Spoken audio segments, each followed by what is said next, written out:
할리우드의 미남 배우 아미 해머. 오랜 무명 생활을 겪었던 그는 영화 콜미 바이 유어 네임에서 티모시 샬라메의 첫사랑 역을 맡으며 일약 스타덤에 올랐습니다. 그러나 인기를 제대로 누려보지도 못한 채 전 여자친구의 폭로 한 방에 나락으로 떨어지고 마는데요. 그 폭로의 내용이 충격적이었습니다. 바로 아미 해머가 카니발, 식인종이라는 것. 아미 해머가 그녀의 갈비뼈 살을 너무 먹고 싶어 해서 실제로 갈비뼈 제거 수술을 맡아줄 의사도 찾아다녔다고 했습니다. 사건이 알려지게 되면서 다른 애인들도 하나둘 나섰는데요. 그가 그들의 피도 마시고 싶어 했다고 증언했습니다. 재벌 가문 출신의 성공은 따놓은 당상이었던 라이징 스타 아미 해머. 그는 도대체 왜 사람의 몸을 그토록 먹고 싶어 했던 걸까요? 오늘의 주제, 사람은 왜 사람을 먹을까? 입니다. 사람이 사람을 먹는 이유는 의외로 다양합니다. 하나하나 짚어보면요. 우선 아미 해머의 기행은 세디즘의 일종으로 해석할 수 있는데요. 세디즘은 상대에게 고통을 줌으로써 성적 쾌락을 얻는 성향을 일컫습니다. 이게 상대와 서로 합의해서 안전하게 즐기면 성적인 유희에서 그치는데요. 그렇지 않고 극단적으로 가면 살인이나 식인애까지 이르기도 한답니다. 미국의 연쇄살인마 제프리 다모도 여기에 속하고요. 수원 토막살인 사건의 오원춘도 이런 성향으로 추측되죠. 역사 속에서도 종종 이런 사례를 찾아볼 수 있는데요. 17세기 헝가리에는 바토리 에르제베트라는 백작 부인이 살고 있었습니다. 한 재판 기록에 따르면 그녀는 자기 영지에 사는 젊은 처녀들을 데려다가 고문하고 죽이기를 즐겨했는데요. 피해자의 수가 얼마나 많은지 바토리 부인은 그들의 피를 욕조에받아 목욕까지 했다고 알려져 있습니다. 그녀가 질투를 느낄 만큼 예쁜 처자들은 잡아먹었다는 일화도 전해지는데요. 인간의 피를 마셔 젊음을 유지하는 뱀파이어 신화가 바로 이 바토리 부인의 이야기에서 유래됐습니다. 하지만 이렇게 쾌락을 위해 식인을 즐긴 경우는 아주 드문 케이스인데요.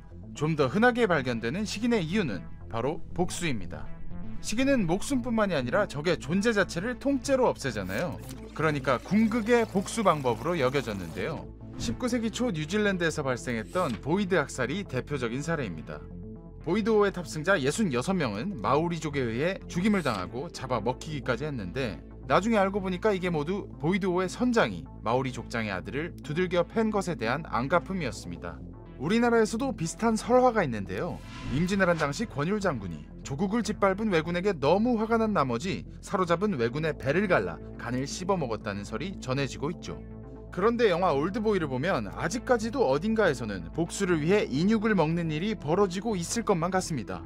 자신을 15년 동안 감금했던 유지태에게 최민식 씨가 이렇게 얘기하잖아요. 머리끝에서부터 발끝까지 이 지구상 동서남북 어디서도 네 시체를 찾을 수 없을 거다. 내가 잘근잘근 씹어먹을 테니까.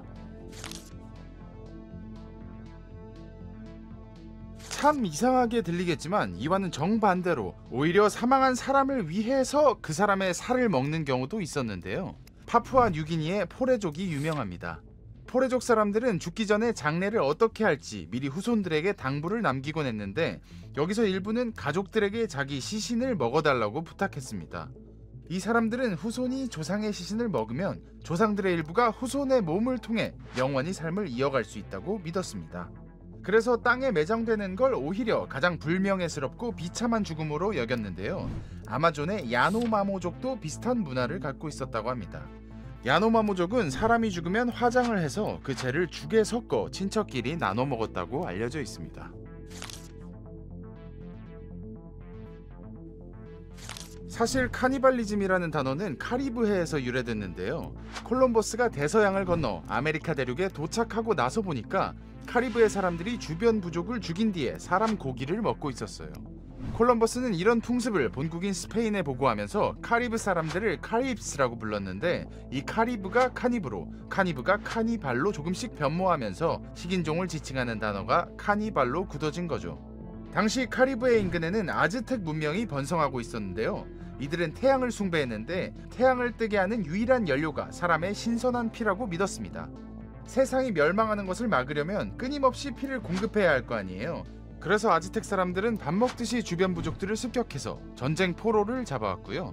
이들의 피는 태양신 몫으로 제단에 바치고 남은 살점은 각자 집으로 가져가 요리를 해먹었습니다.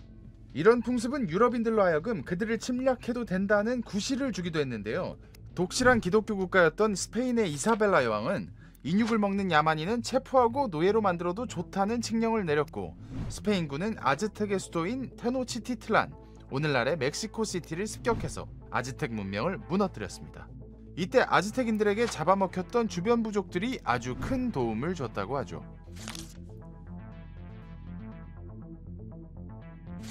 그런데 뭐 유럽인들이라고 식인을 전혀 안 했을까요? 심지어 이사벨라 여왕이 칙령을 내렸던 바로 그 시기에도 유럽에선 일종의 식인 문화가 유행이었습니다. 15세기부터 유럽에서 만병통치약으로 취급되던 갈색 가루가 있었는데요. 출혈도 멈추고 발작도 멎게 하고 구토도 고친다는 이 마법의 가루의 이름은 무미아였습니다. 이 무미아는 사실 시신으로, 아니 좀 더 정확하게는 미라로 만든 약이었는데요. 처음에는 이집트에서 가져온 진짜 미라를 곱게 빻아서 만들었는데 이게 너무 유행을 하다 보니까 나중에는 공동묘지에 시체를 훔쳐서 만들기도 했습니다. 잠깐만 반짝 유행한 것도 아니어서 20세기에 쓰여진 의료 백과사전에까지 등재가 돼 있어요. 사실 무미아 외에도 의료 목적으로 사람의 몸 일부를 먹는 행위는 동서고금을 막론하고 꽤나 흔한 일이었습니다. 사람 혈액은 간질 치료에 쓰였고요. 간, 쓸개, 심장도 약재료로 많이 사용됐는데요. 심지어 대한민국 임시정부의 주석이었던 김구 선생도 자신의 허벅지살을 베어서 병든 아버지에게 먹였습니다. 진짜로 김구 선생의 자서전 백범일지에 나와 있는 내용이에요. 사실 사람의 신체를 먹는 게 몸에 좋다는 생각은 아직까지도 남아 있습니다. 2021년에도 세관이 밀반입될 뻔한 인육 캡슐을 적발한 적이 있는데요. 이 인육 캡슐은 태반이나 사산된 태아로 만드는데 이게 자양강장에 그렇게 좋다고 알려져서 아직도 중국에서는 은밀히 유통되고 있다고 합니다.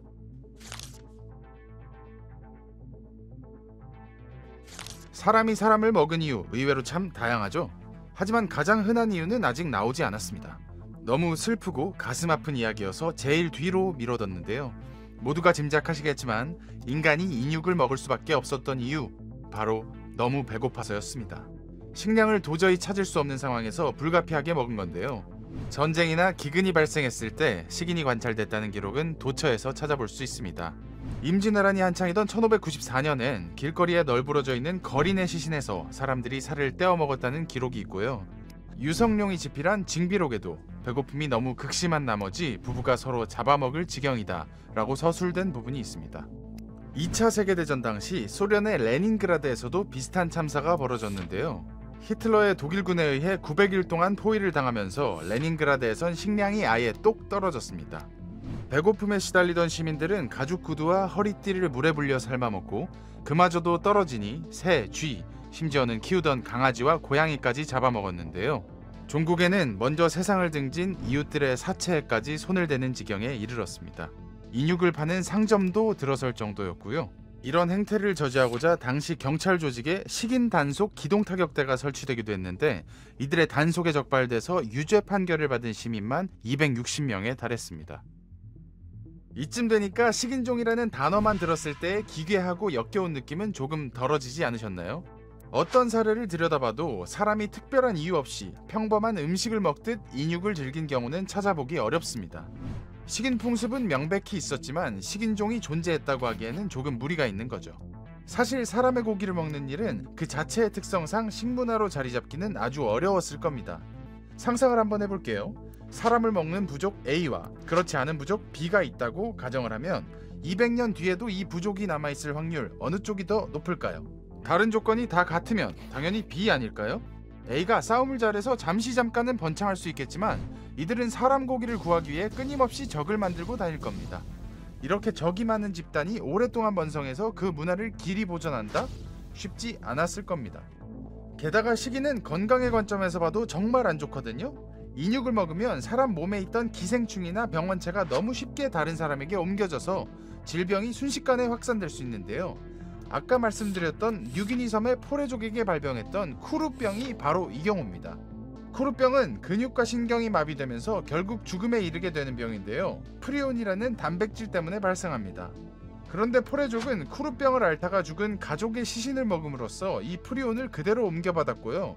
결국 1957년 이후 12년 동안에만 1100여 명의 환자가 나왔을 정도로 이 병으로 인해 심각하게 고통받았습니다. 쿠루병은 식인 풍습이 금지되면서 거짓말같이 확 줄었는데요. 이렇게 생존에 불리한 풍습을 가진 부족들? 도태되는 게 자연스러운 현상이었을 겁니다. 보편적이었던 식인 풍습이 농경의 발달 덕에 사라졌다는 주장도 있습니다. 수렵과 채집에 의존하던 시절에는 먹을 것이 너무 귀해서 사람도 아주 쏠쏠한 에너지원이었을 텐데, 하지만 농경이 발달하고 사람 한 명 한 명의 생산성이 비약적으로 증가하면서 사람의 고기보다는 노동력이 더 소중하게 여겨졌을 겁니다.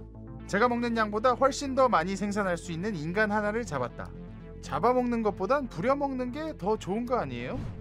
축산이 발달하면서부터는 사람을 먹을 이유가 정말 더더욱 없어졌을 겁니다.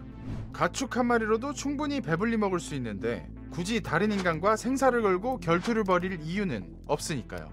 게다가 독일의 연쇄살인마 프리츠 하르만에 따르면 사람 살의 맛은 돼지고기랑 비슷하다고 하는데요. 폴란드에서도 살인마가 인육을 돼지고기로 속여 판 일도 있고 하니 아마 대충은 맞는 말일 텐데, 굳이 다 아는 맛을 위해 목숨을 건다? 정신이 똑바로 박힌 사람이라면 안 할 겁니다. 돼지고기를 먹고 말지. 지금까지 인류가 인육을 왜 먹었는지, 그리고 그 풍습은 어쩌다가 사라지게 됐는지 총망라를 해봤는데요. 이제 사람은 사람 안 먹는 걸로 딱 정리하면 되지 않을까요? 혹시나 이 영상을 보고 있을지도 모를 인류 최후의 식인종들에게 한마디 남기면서 끝내겠습니다. 우리 그냥 훨씬 맛있는 돼지고기나 먹읍시다.